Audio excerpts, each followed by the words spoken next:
Optimis saat krisis, fokus pada solusi, bukan pada masalah.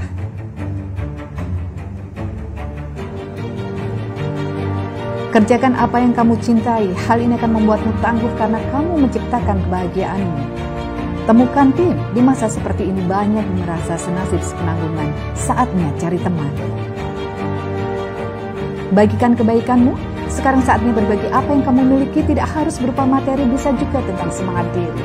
Bahagialah karena bahagia bukan suatu harus berjalan baik, tapi bagaimana kita bisa merespon dengan cara yang lebih baik. Selamat datang di obrolan Dapur Ibu.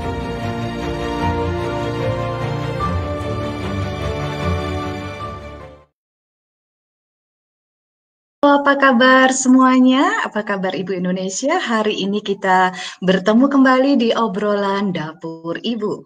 Hari weekend, ini kan biasanya ada spesial ya buat kita sekeluarga untuk bisa hadir ngobrolin tentang sesuatu yang berbeda dari yang sebelumnya di weekdays.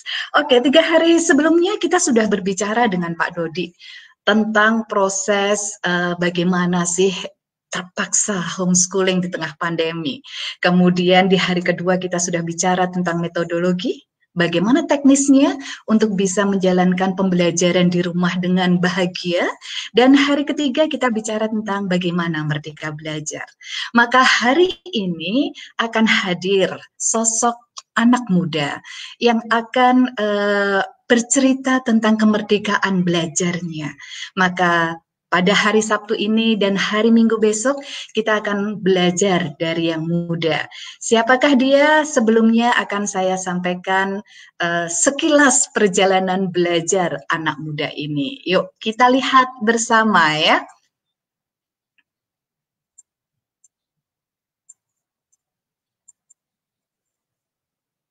Elan Kusuma, merdeka belajar, belajar merdeka. Memilih apa yang ingin dipelajari sejak kecil bergantung pada rasa ingin tahunya. Tidak merasa terisolasi dengan sosialisasi karena teman tak berbatas kelas. Belajar berbagai gaya belajar, berbagai suasana, berbagai teman.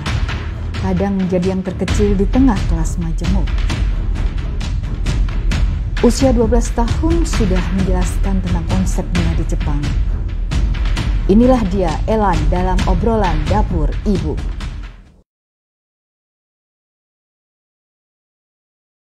Jihad Muhammad yang akan bersama kita di obrolan Dapur Ibu kali ini. Nah, seperti bagaimanakah proses belajar Elan? Segera kita panggil Elan untuk hadir di obrolan Dapur Ibu. Iya, Halo. apa kabar Mas Elan? Alhamdulillah baik. Aduh, apa kabar Tangerang ini? Alhamdulillah seperti kota-kota lainnya sedang menjalankan PSBB. Iya. Iya.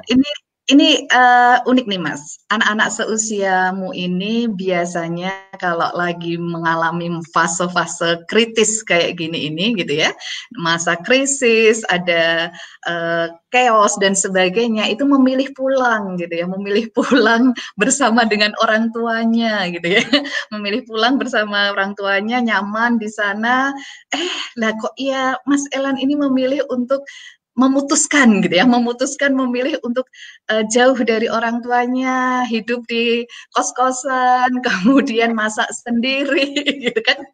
Masak sendiri, belanja sendiri, cari apa namanya tantangan sendiri. Ini gimana nih ceritanya nih Mas selama menghadapi Covid gitu? Ya sebenarnya simple aja ya. Pertama tuh karena awalnya kan juga penasaran gitu loh. Ini pertama kalinya ngerasain ada virus baru datang gitu. Ya. Sebelumnya tuh mungkin ya ada Ebola, ada HIV, tapi kan nggak sampai ke blow up kayak gini gitu. Nah, Ya. pertama kalinya waktu COVID ini muncul, terus ngebaca-baca berita soal COVID, informasi soal COVID dan sebagainya, dan setelah ngebaca itu terus mulai paham bahwa jika jika anak muda itu bisa kemungkinan kenanya mungkin lebih kecil persentasenya, tetapi kemungkinan dia membawa penyakitnya untuk kena ke orang yang lebih rentan itu besar. Sehingga dari situ kayak karena apa kok harus jadi selfish, harus jadi egois banget untuk apa, pulang ke rumah Iya. bapak ibu Mhm untuk mhm. bisa apa, untuk bisa stay di sana juga, sementara Mhm. saya nggak bisa memastikan apakah saya betul-betul sudah bersih dari si, kuman Covid ini Iya gitu. Jadi iya iya. daripada kayak gitu, mending stay safe, stay di rumah, stay di Tangerang aja, Yeay, gitu. keren, keputusan yang keren. Ya. Aduh, Mas Elan, di obrolan dapur Ya, ibu ini kemarin kita sudah belajar tentang bagaimana proses merdeka belajar gitu ya, merdeka ya, belajar dan belajar yang memerdekakan. Nah, ya. ini teman-teman para ibu se-Indonesia ini pengen ngerti nih, sebenarnya kalau merdeka belajar dalam konsep Mas Elan tuh sebenarnya seperti apa sih gitu? Pertama itu, merdeka belajar itu harus harus jelas dulu apa itu artinya merdeka. Hmm, Dengan adanya kejelasan apa arti dari merdeka, maka kita bisa mengimplementasikan kemerdekaan belajar. Sehingga iya iya. jika tidak ada pembelajaran yang tidak merdeka, Mm-mm. maka tidak ada pembelajaran yang merdeka, begitu. Oke. Nah, definisi merdeka Mas Elan tuh seperti apa nih sebenarnya?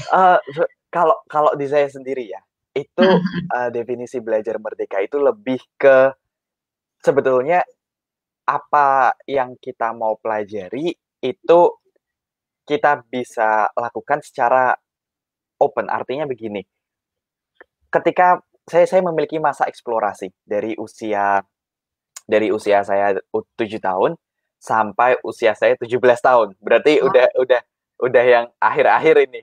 iya, Tetapi kata orang tua saya sih boleh sampai usia 20, tetapi saya memutuskan untuk usia 17 tahun. Sehingga ketika masa eksplorasi ini, saya masih bisa memiliki, kemerdekaan untuk berpindah-pindah.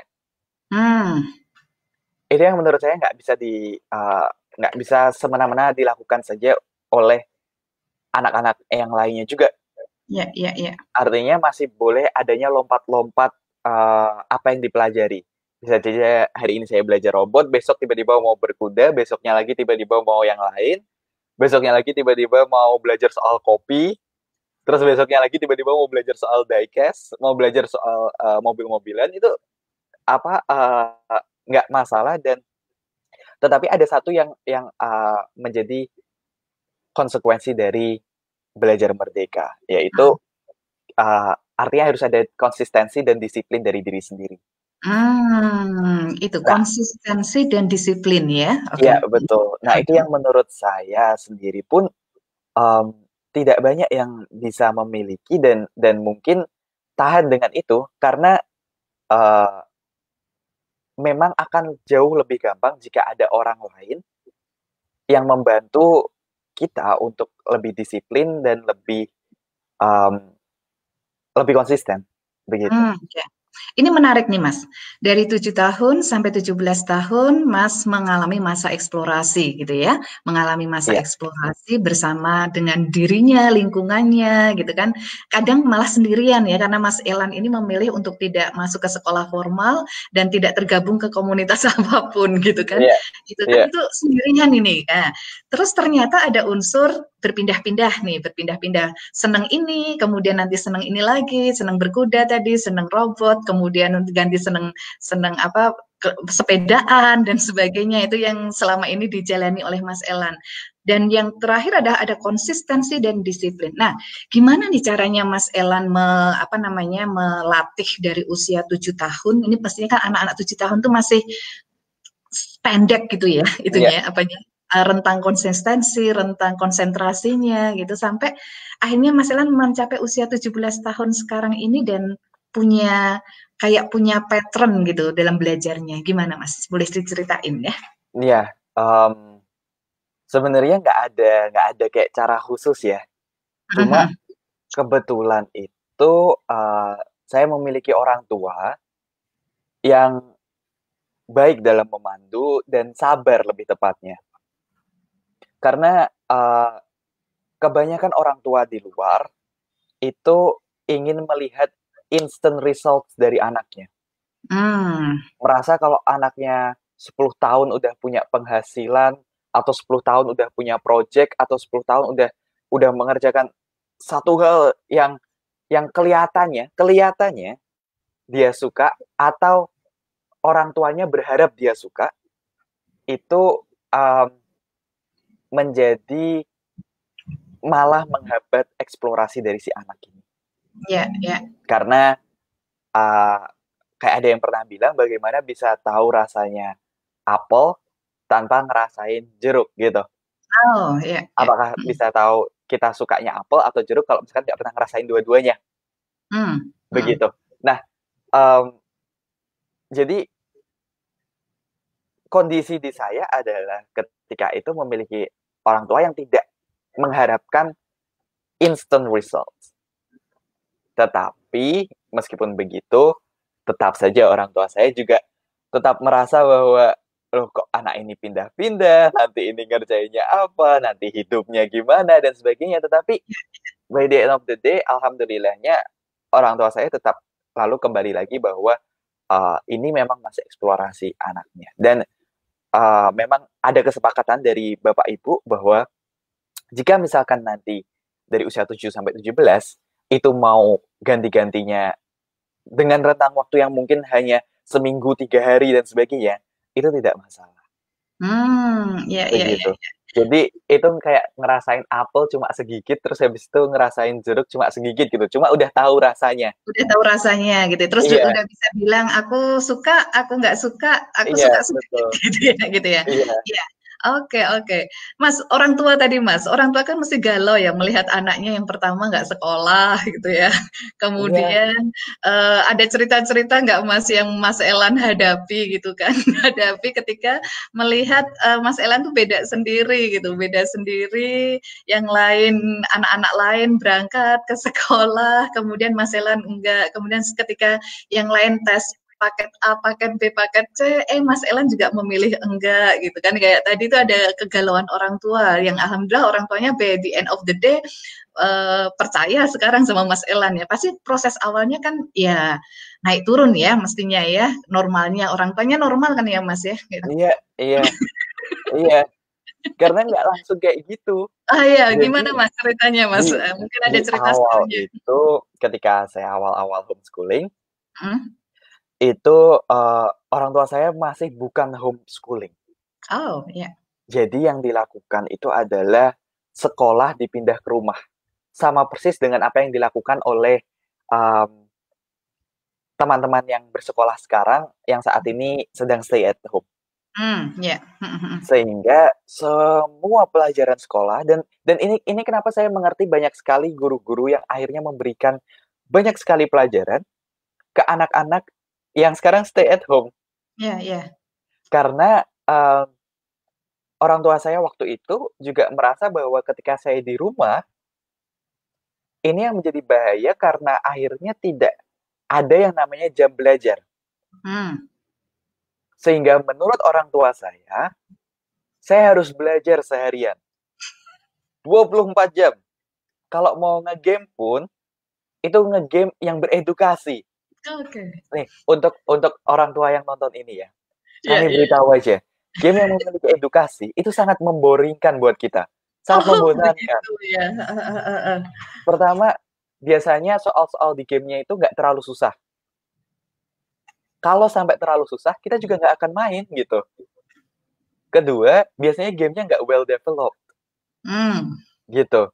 Nah, tetapi karena waktu itu juga baru aja homeschooling, baru aja serumah sama bapak ibu setiap saat, jadi akhirnya ada apa ya? Ada mungkin sense of responsibility dari orang tua. Nah, sense of responsibility ini jelimet banget. Sense of responsibility ini yang menjadi biasanya kegalauan yang berakhir pada pemaksaan kepada anaknya. Pernah Jadi, merasa dipaksa apa nih bentuk kayak sebenarnya orang tua merasanya nggak memaksa tapi Enggak. anak-anak itu merasanya, "Ya aku kok dipaksa ya?" Gitu. Itu ada Mas, biar nggak apa, terjadi lagi gitu ya, terjadi lagi karena An di sini saya sapa dulu Mas, sebentar ada ya, Mas Lukman, ada Pak D. Lukman, apa kabar Pak D. Lukman? halo Pak. Ada Mbak Ipung ya, aduh baru aja pindah ini ya. Ada Mbak Iis, Mbak Sintarini di Balikpapan ya, kemudian ada Mbak Hasna, Mbak Husna dan Mbak Z dan serta Mbak Erli dari Batam. Wah, ini homeschooler nih Mas ya. Nah, gimana Mas? Ada titik-titik nggak fase-fase itunya nanti? Iya iya, Pak, iya pasti ada gitu, terutama nih Mhm. ya, terutama ketika ketika ibunya itu sangat senang sekali dengan sosial media. Oh, ibumu itu memang kok, ya ya. Iya, memang itu ibuku Mhm. itu. Ya ya Jadi ya. ketika senang dengan sosial media, biasanya nih ya, biasanya yang keluarga homeschooling itu senang lakukan dan memang memang baik untuk dilakukan, tetapi akan lebih baik jika meminta perizinan anaknya dulu, Ya. adalah memposting kegiatan homeschooling. Mmm. Itu sense of, responsibility menjadi seperti itu. Ya ya ya. Karena ada pengakuan yang harus dicapai untuk memperlihatkan bahwa mereka betul-betul mengedukasi anaknya dan memperlihatkan achievement anaknya. Mmm, Dan ketika itu saya yakin saya punya punya buku pelajaran dan peralatan pelajaran sekolah lebih lengkap daripada anak sekolah. Jadi saya bukan cuma punya pelajaran dari kelas 1 SD sampai kelas 6 SD, enggak. Saya juga punya level A, level O, oh yang level A level O gitu ya? level, A level yang Mhm. dibelikan oleh kakak saya waktu itu di Singapura. Jadi apa ya, pada saat itu memang betul-betul rasanya saya hanya sekolah di rumah. Dan buku-buku itu Mas bukain atau enggak gitu? Eee, masih masih diplastikin semua ya di perpustakaan. Jadi kalau misalkan ada yang mau, monggo. Masih new, fresh from the oven, masih diplastikin. Iya, itu kan artinya Mas merdeka untuk menentukan bagaimana caranya ngomong sama orang tuanya yang memang berharap sih buka semua bukunya kakaknya, berharap bisa paham O level, A level, kayak gitu itu, Mas. Susah ya, Mhm. susah. Karena apa ya, orang tua saya itu termasuk yang akademis ya. Oke. Iya, jadi bapak saya itu lulusan ITB, Mhm, kebetulan ibu saya kok ya kebetulan juga lulusan S3, lulusan gizi. mhm. Sehingga dua-duanya akademis, Oke. sangat-sangat akademis. Nah, mmm, sebetulnya nggak ada cara ya, karena kan waktu itu juga saya masih kecil ya.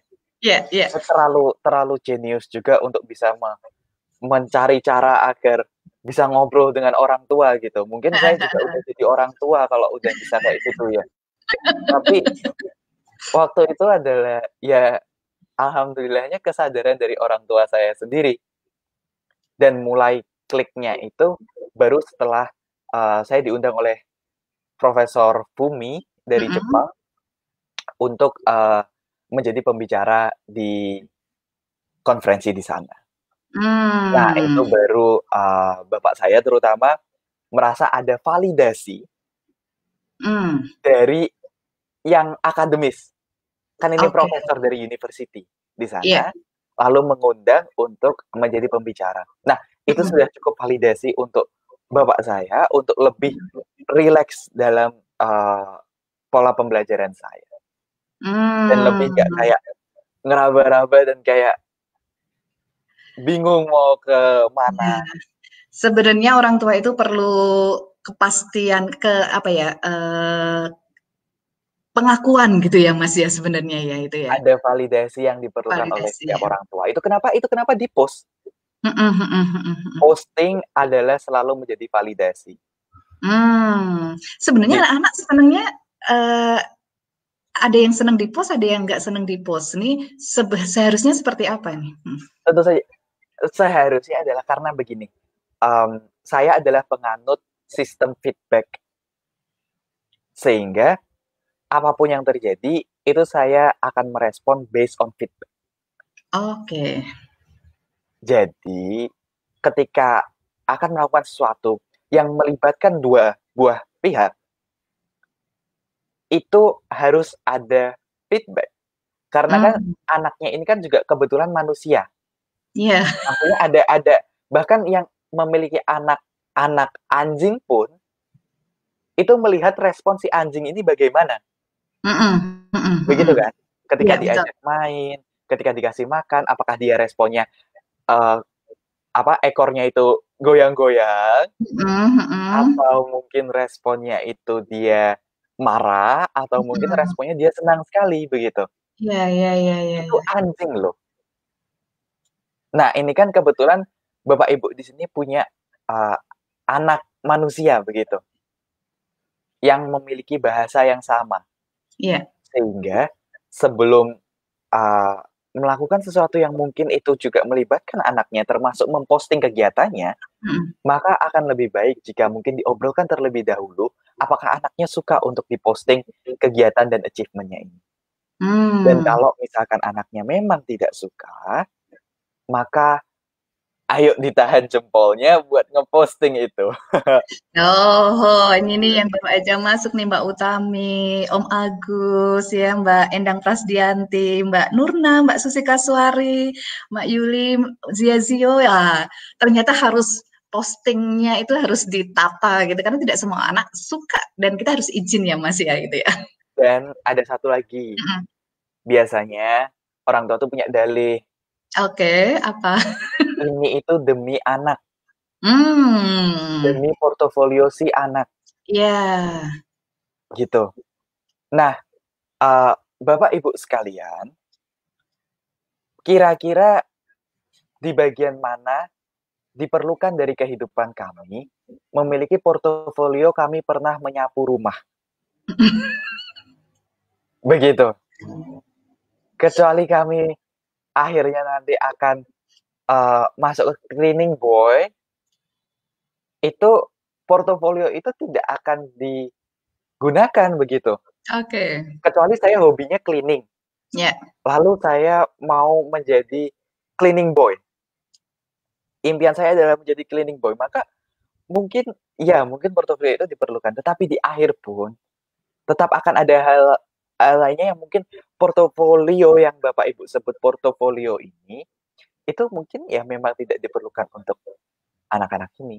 iya, iya. Sehingga uh, berhati-hatilah dalam melihat apakah ini sebetulnya kebutuhan anaknya atau kebutuhan orang tuanya. Iya, aduh, majleb lah banget itu Begitu. ya. Terima kasih Mas Lan itu respon tadi ya soalnya ya. Kita nih harus melihat respon anak gitu kan, melihat Iya. respon anak terus-menerus. Nah, apa nih yang perlu perlu dimiliki oleh orang tua agar bisa setiap saat jeli melihat respon Mas gitu.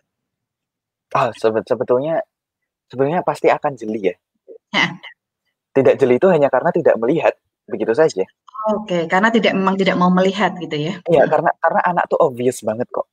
Hmm, ya. Bahkan pasti Bapak Ibu pernah merasa ketika anaknya berbohong, maka itu kerasa pasti. Ini Ya, berbohong loh. ya. Pasti respon lain yang lebih genuine itu akan juga terasa. Sehingga mari coba melihat anaknya langsung Mm-mm. dibandingkan melihat dari belakang kamera. Oke, Begitu. ya. Karena ya biasanya nggak kelihatan tuh karena mungkin memang tidak pernah melihat begitu. Iya, iya, iya, iya. Tetapi ada yang kedua. Ah, apa? Yang kedua adalah ditanyakan langsung ke anaknya. Ngobrol gitu ya, Mas ya?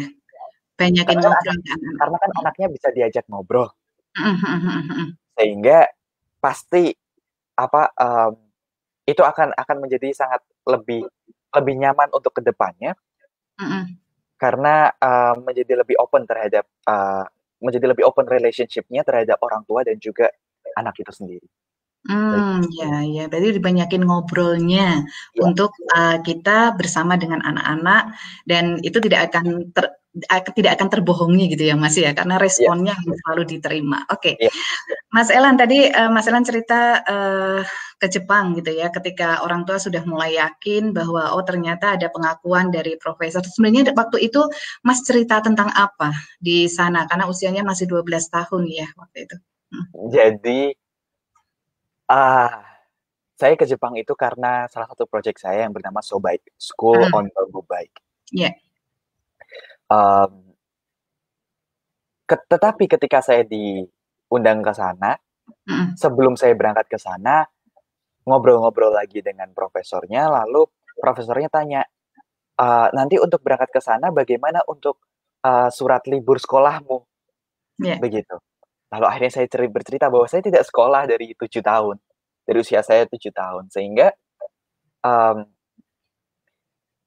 saya nggak perlu surat izin sekolah, begitu. Hmm, hmm, Nah, lalu profesor ini sedikit sedikit kaget, sedikit surprise karena yang saya baru ketahui adalah di Jepang yang bernama homeschooling itu tidak terlalu familiar. oke. Selain tidak familiar, tidak juga diizinkan oleh pemerintahnya, Hmm, dikecualikan untuk anak yang berkebutuhan khusus. hmm, Begitu. Sehingga tidak tidak familiar kata-kata homeschooling di sana. Sehingga di sana juga tidak punya bayangan sebetulnya kalau misalkan melakukan pendidikan di rumah itu gimana sebenarnya. Akhirnya dari yang awalnya saya cuma ngisi sekali, akhirnya saya ngisi 2 kali karena disediakan hmm, lagi satu venue untuk mengisi soal bagaimana perjalanan learning journey saya hmm, di homeschooling ini, begitu. hmm, hmm, hmm, hmm, hmm. Jadi ya itu yang saya sampaikan di Jepang. Oke, ya. Ini tadi akhirnya dengar-dengar ada apa namanya para profesor itu akhirnya membuat sebuah sistem gitu ya dari mendengar cerita-cerita Mas Elan selama ada di sana untuk bisa membuat anak-anak tuh bahagia belajar gitu ya Mas ya. Oke, sebenarnya yang membuat anak-anak bahagia gitu tuh Mas. Kalau selama ini sampai usia 7 sampai 17 tahun ini Mas Elan merasakan sebenarnya aku nih bakalan bahagia banget kalau orang tuaku mengizinkan model belajarnya seperti apa. Pastinya berbeda antara dulu masih kecil sama sekarang yang sudah remaja gitu ya Mas ya. Gimana Mas? Um, apa ya? Tentu saja kebahagiaan anak-anak pasti berbeda-beda ya. Ya, Kayak saya lebih suka sendiri, ada anak yang depresi kalau sendiri. ya, betul. Saya nggak suka bertemu dengan orang setiap saat, ada anak yang harus setiap hari bertemu dengan orang setiap saat. Nah, Mm-mm. kebahagiaan buat saya adalah ketika saya sekarang lagi senang dengan research, Mm-mm. bermain dengan data, bermain dengan history, bermain uh, dengan apa yang terjadi di dunia sekarang ini, sehingga apa yang saya senangi sekarang adalah bahwa orang tua saya sudah memberikan pondasi yang kuat untuk saya menerima perubahan-perubahan dalam dunia ini. Dan setiap perubahan-perubahan ini, saya selalu menemukan hal baru. Selalu Mm. menemukan hal yang, oh ternyata ada ya kayak gini ya. Oh ternyata bisa ya kayak gini ya. Oh ternyata uh, bisa untuk apa memprosesnya menjadi seperti ini, membuatnya menjadi Mm. seperti ini. Nah, hal-hal baru yang baru ditemukan, baru dieksplor, baru baru ada dan baru saya ketahui itu menjadi sangat sangat menyenangkan dan sangat menarik. Oke, pondasinya apa Mas tadi? Orang tuamu katanya memberikan pondasi biar sekarang sudah siap untuk menghadapi perubahan gitu. Pertama, selalu hargai pendapat orang lain. Ya, Tidak pernah ada yang salah oke. karena uh, bisa jadi orang itu memiliki base dari apa yang dibicarakannya itu berbeda dengan pemikiran kita. Oke. Sehingga selalu jangan langsung menyalahkan orang. Lalu yang kedua, orang tua saya selalu mengajarkan iman, akhlak, adab, bicara. Begitu. Oh, seru. Ini masih ada lagi nanti segmen kedua. Kita akan masuk ke segmen kedua ya, Mas ya. Iya, Tapi sebelum segmen kedua, kita akan lihat iklan terlebih dahulu ya. Siapa yang akan hadir esok hari? Terima kasih Mas Elan. Kita istirahat sebentar. Nanti kita masuk ke segmen kedua, segmen tanya jawab dari teman-teman yang sudah memasukkan pertanyaan ke kita. Oke. Terima kasih.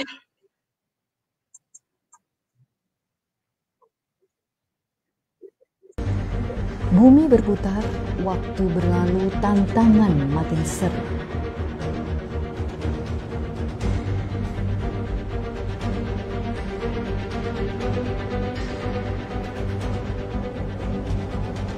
Ketika rintik hujan datang, semua senang.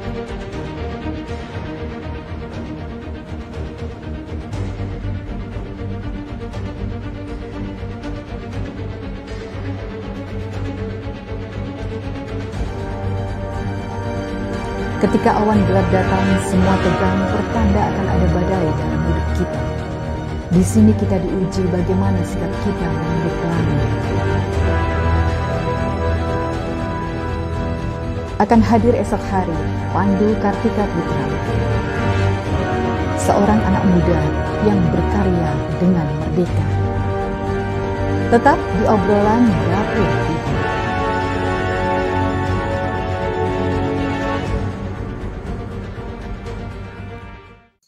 Iya, itulah sekilas bocoran kita besok akan hadir anak muda kembali karena tiap weekend pasti selalu ada yang muda. Saya akan selalu hadirkan anak-anak muda. Minggu kemarin kita sudah hadirkan Enes dan Ara dan sekarang ada Elan bersama esok hari adalah Pandu Kartika Putra tentang bagaimana yang muda berkarya dan merdeka. Ya, kita panggil kembali Mas Elan untuk hadir di acara kita. Ya, halo. halo. Mas ini spesial, jadi akan diperpanjang sedikit ya Mas ya, gitu kan. Iya, Karena iya, oke. pertanyaannya banyak Oke, dan oke. saya harus menyapa teman-teman yang hadir juga karena weekend mungkin sudah bisa longgar. Ada Mbak Ya, Alinda, ada Odeka, apa kabar Odeka ya? Ada halo Mbak Dika. Husna ya.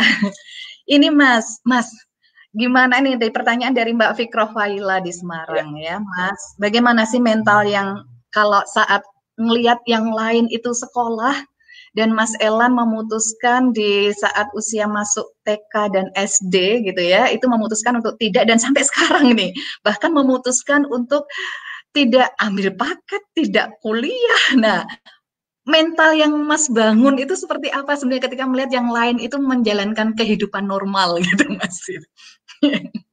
ya, normal itu um, relatif ya. Hmm, hmm, hmm.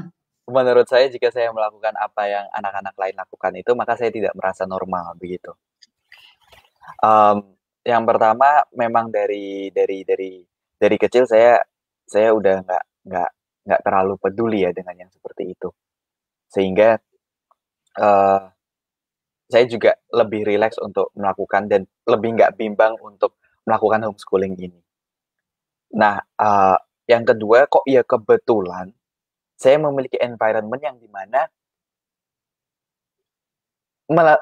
melihatkan bahwa beberapa anak-anak di environment saya yang sekolah itu menginginkan untuk tidak sekolah begitu. Sehingga Hmm. selalu bilang kayak, oh Lan enak ya kamu ya bisa bisa nggak sekolah, bisa di rumah, bisa belajar, bisa main sepuasnya gitu. Iya, Terus iya. habis itu yang orang-orang dewasa juga memvalidasi kegiatan saya dengan bilang bahwa, wah iya bener, kalau misalkan om tante ini masih seumuranmu, kayaknya om tante juga bakalan lebih mending nggak sekolah aja.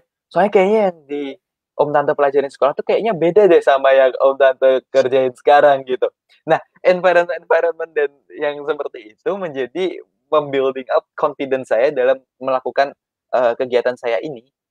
Nah, Hmm. tetapi meskipun tidak ada environment seperti itu pun, saya tetap akan fine-fine aja dan relax-relax aja untuk melakukan kegiatan saya ini karena saya udah milih,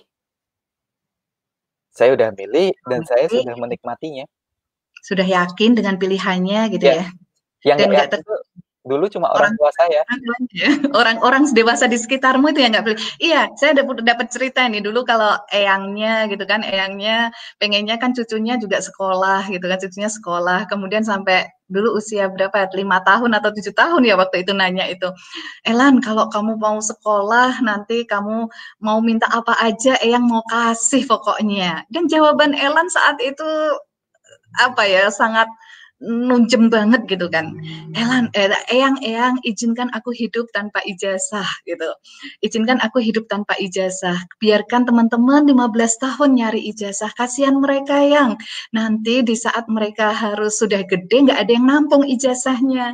Maka izinkan aku menampung ijazah mereka. Nah, kenapa Mas bisa dapat jawaban-jawaban kayak gitu Mas? Gitu kan. Nggak tahu Satu ya. lagi dulu juga pernah ibumu gitu ya, ibumu tuh nanya kan galau ngelihat SD depan gitu ya, galau ngelihat SD depan anaknya sudah pinter-pinter, 3 kali 2 6, 7 kali 8 56, itu anak kelas 2 kelas 3 SD gitu, sedang ngelihat Mas Elan kok nggak belajar matematika gitu kan, kemudian Mas kamu nggak pengen kayak anak-anak SD itu. Jawaban Mas Elan keren banget juga waktu usia 6 tahun waktu itu. Yang mengatakan bahwa ibu salah nanya. Ibu harusnya tanya ke anak-anak itu. Anak-anak itu pengen kayak Mas Elan atau tidak. Wah, ini agak amazed dengan apa jawaban-jawabanmu waktu kecil. Gimana Mas waktu itu? Iya. Jadi waktu itu tuh karena keseringan mendengar obrolan orang tua saya ya. Oh, kesalahan orang tuamu ya berarti ini. Iya betul.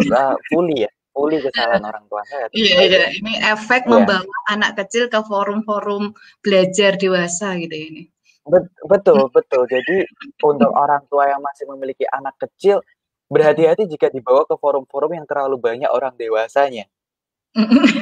Nanti terlalu cepat tua anaknya. Iya. Kenapa bisa sepede itu, Mas? Uh, pertama saya bisa sepede itu karena saya tidak tahu apa yang sebetulnya harus terjadi dan harus dilakukan begitu. Oke. Saya Ya. masih 6 tahun, masih Heeh. nggak tahu sebenarnya apa yang harus di dilakukan untuk bisa merealisasikan apa yang saya omongkan itu. Tetapi, entah bagaimana saya ya sangat-sangat yakin saja bahwa, nantinya saya yang akan menampung ijazah dari teman-teman saya itu, begitu. Dan, ya dari dari kecil memang sudah merasa bahwa bisa kok hidup tanpa ijazah. Dan kebetulan kok ya yang dibawa ke forum-forum dan yang menjadi pembicara di forumnya, menjadi, public figure di forumnya itu kok ya kebetulan juga tidak memiliki ijazah dan kok ya fine-fine saja begitu. Oke. Dan saya melihatnya bisa lebih bahagia dan lebih memakmurkan, orang lain begitu. Oh, Sehingga ya mungkin itu yang menjadi landasan ya, tetapi betul-betul nggak tahu kenapa kok ya saya jawab itu gitu. oke. Tapi Ya. saya masih memegang teguh kata-kata saya waktu kecil itu sampai sekarang. Wah, hebat. Ya, selanjutnya ini dari Mbak Atika. Ya, Mas Elan, bagaimana sih cara belajarnya Mas Elan? Kata Ibu, di usia-usia 9 tahun, Mas Elan belum paham tentang matematika, gitu ya, tentang konsepnya, karena merasa tidak perlu saat itu. Kemudian mendadak di usia-usia 12-13 sudah mau belajar kalkulus, mau belajar itu karena sesuai dengan proyeknya. Nah, itu gimana sih proses belajar Mas Elan biar anak-anak itu merdeka tidak merasa terjejali gitu Mas ya. Learn by needs. Oh, learn by needs. Gimana Mas ceritanya deh learn by needs? Jadi belajar sesuai dengan kebutuhan. Bagaimana caranya Mas menempatkannya gitu? Ketika saya mulai dengan belajar programming. Oke. Saya tiba-tiba ketika browsing internet lalu memiliki ketertarikan dalam programming.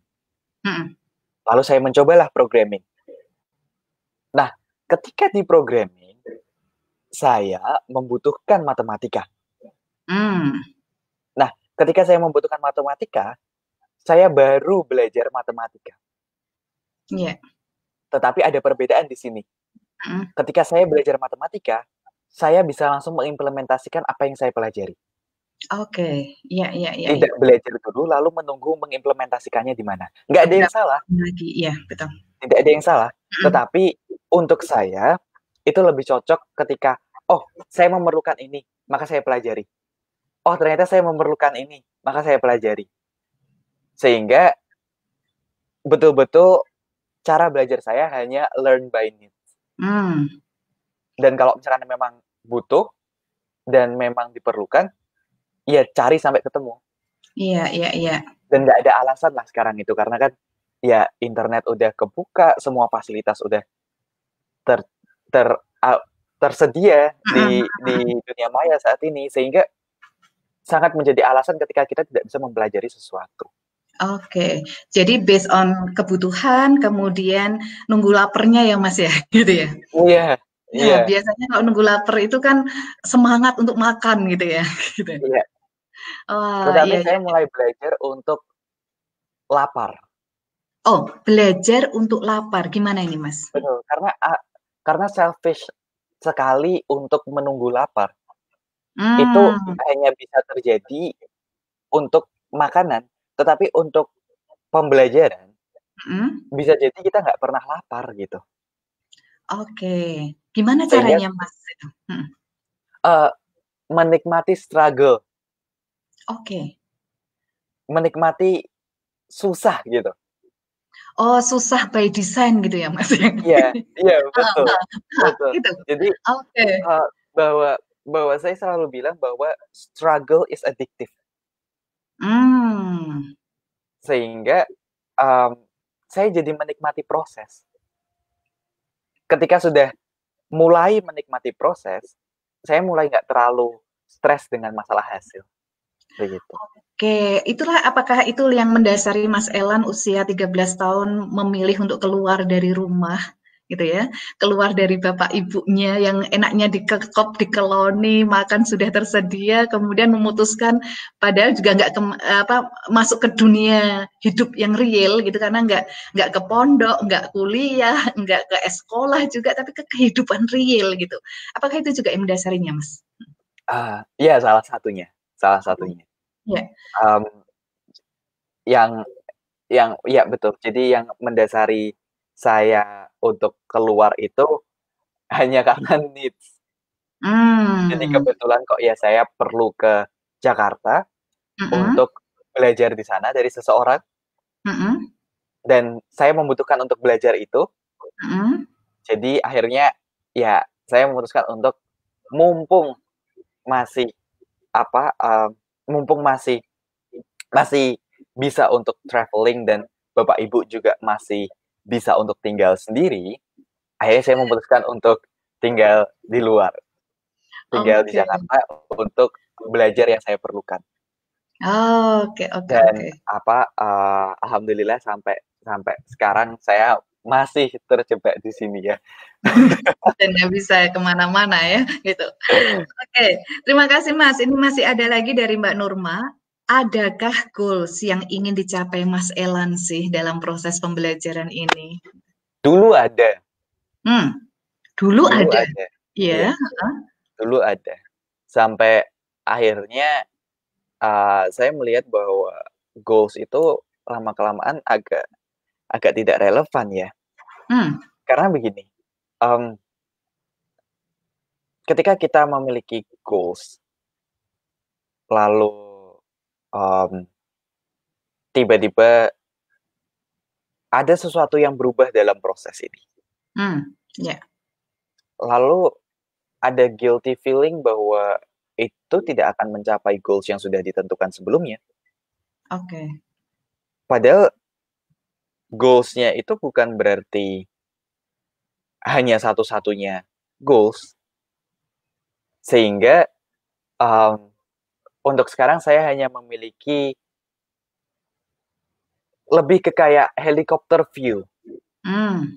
Dan melihat dengan proses yang saya lakukan sekarang, kira-kira itu akhirnya seperti apa.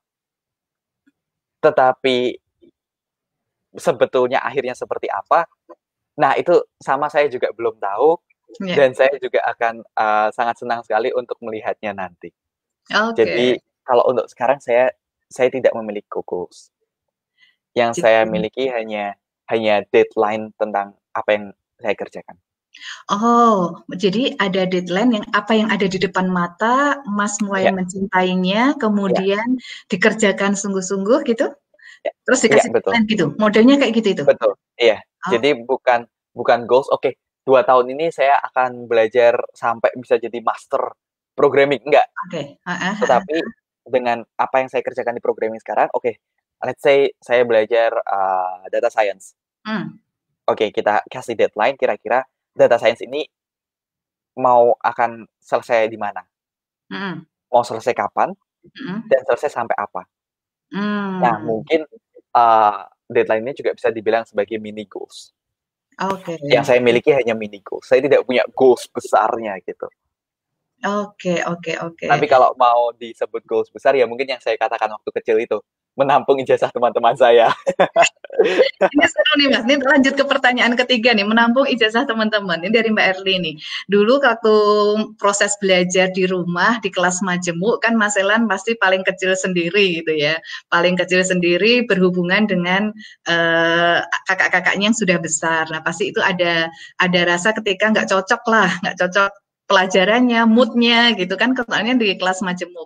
Nah sekarang ketika sudah besar, menampung ijazah teman-teman yang lain, itu pasti usianya kan sudah besar-besar, yang sudah punya ijazah itu kan sudah lulus kuliah kan ya, sedangkan Mas Elan ini masih, kalau sekolah masih SMA lah gitu ya. Gitu. Nah bagaimana cara Mas menghadapi proses seperti ini? Gitu? Begini ya, salah satu hal yang mungkin menjadi advantage, tetapi bukan hanya akhirnya menjadi eksklusif, tetapi hanya menjadi advantage dari anak homeschooling adalah range teman. Saya memiliki teman yang bahkan saya sebut kakek saya sendiri, karena usianya memang sudah jauh sekali di atas saya. Saya memiliki teman yang usianya di bawah saya memiliki teman yang seusia dengan saya, dan saya memiliki teman yang usianya mungkin 5, 10, 20 tahun di atas saya. Sehingga berteman dengan dan mungkin bekerja sama dengan orang-orang yang memiliki range umur lebih jauh dari saya itu untuk saat ini tidak menjadi suatu masalah, dan saya malah lebih nyaman bersama dengan yang lebih tua daripada yang lebih muda. Iya.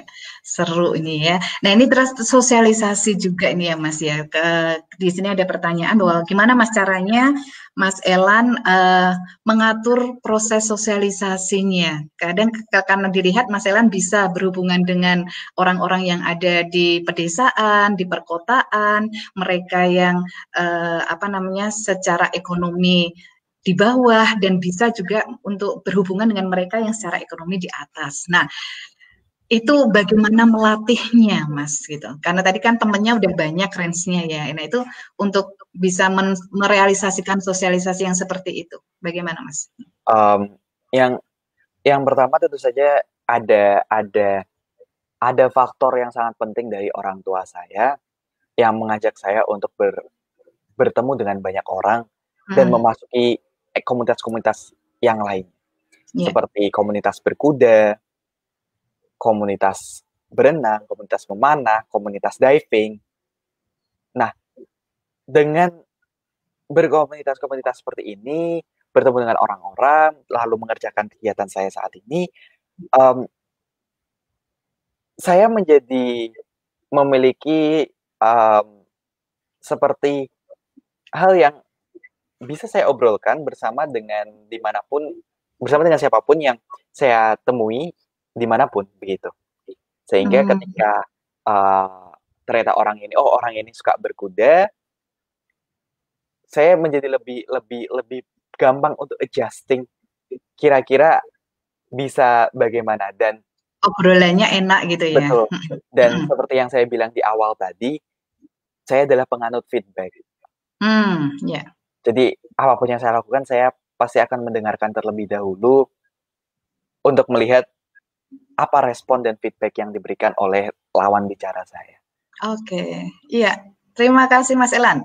Terakhir, bagaimana Mas pesan untuk anak-anak sekarang yang sedang mengalami proses stay at home, belajar di rumah, dan kita nggak tahu nih krisisnya sampai kapan gitu, masa COVID ininya, COVID krisis ini berakhirnya sampai kapan kita juga nggak ngerti. Nah, bagaimana pesan Mas Elan untuk orang tuanya atau untuk anak-anaknya biar tetap bahagia gitu Mas dalam menjalani proses yang nggak gampang kayak gini ini ya? Yang pertama sih relax ya. Relax karena ya kita ini dalam kondisi pandemik, dan ini mungkin juga menjadi pertama kalinya teman-teman saya mengalami situasi pandemik seperti saya ini. Pertama kita dalam kondisi pandemik, dan bagi yang memiliki privilege enough untuk memiliki internet di rumah, untuk memiliki akses internet, bahkan memiliki listrik dan memiliki device untuk mungkin belajar atau bermain, maka gunakanlah. Mau itu untuk bermain, mau itu untuk belajar, gunakanlah. Jangan terlalu stressing out, karena mau Anda stressing out, mau Anda nggak stressing out, mau Anda happy, mau Anda nggak happy, itu juga nggak ada perubahan sama sekali dalam pandemik ini. Yang ada perubahan adalah ketika kita bisa stay at home dan bisa untuk mengoptimalisasi apa yang kita punya. Dan mungkin ketika sudah banyak di rumah ini, mungkin saatnya melakukan hal-hal yang ketika tidak di rumah, itu merasa ingin dilakukan atau baru akan mau melakukan jika nanti sudah punya banyak waktu di rumah. Nah, mulai implementasikan yang itu. Oke. Ya. Itulah perbincangan kita ya. Perbincangan kita selama hampir 1 jam. Hampir 1 jam di tengah-tengah puasa, dan terima kasih Mas Elan sudah hadir di obrolan dapur Ibu. Terima kasih kembali. Kangen terbalaskan untuk bisa ngobrol di dapur ya, ngobrol di dapur Ibu, dan pasti kita akan hadir lagi kembali dengan topik-topik yang lebih menarik, dengan khususnya anak-anak muda untuk bisa sharing, dan mungkin nanti sharing khusus dengan Mas Elan terutama tentang konsep belajar sesuai dengan kebutuhan. Ya, terima kasih Mas Elan, selamat istirahat. Terima kasih kembali. Assalamualaikum warahmatullahi wabarakatuh. Waalaikumsalam. Ya, itulah tadi perbincangan kita dengan Elan, yang seorang anak muda yang sudah memutuskan untuk belajar dari alam semesta, dan untuk itu kita akan belajar terus-menerus ya, dari yang muda, belajar dari pengalaman mereka, karena dengan cara itulah kita bisa terus mengupdate diri kita sebagai orang tua. Terima kasih atas perhatian teman-teman semuanya di obrolan dapur Ibu spesial weekend ini, dan sampai jumpa esok hari. Kita akan kedatangan tamu anak muda lagi yang akan bercerita tentang bagaimana mereka berkarya dari dalam rumah, kemudian beraktivitas secara merdeka sebagai ayah muda. Terima kasih. Assalamualaikum warahmatullahi wabarakatuh. Tetap setia di obrolan dapur Ibu. Dapur adalah wajah keluarga kita. Dapur adalah pusat peradaban keluarga kita. Dapur adalah tempat di mana kehangatan keluarga kita berada. Mari saatnya membangun peradaban dari dalam rumah. Salam obrolan dapur Ibu. Harta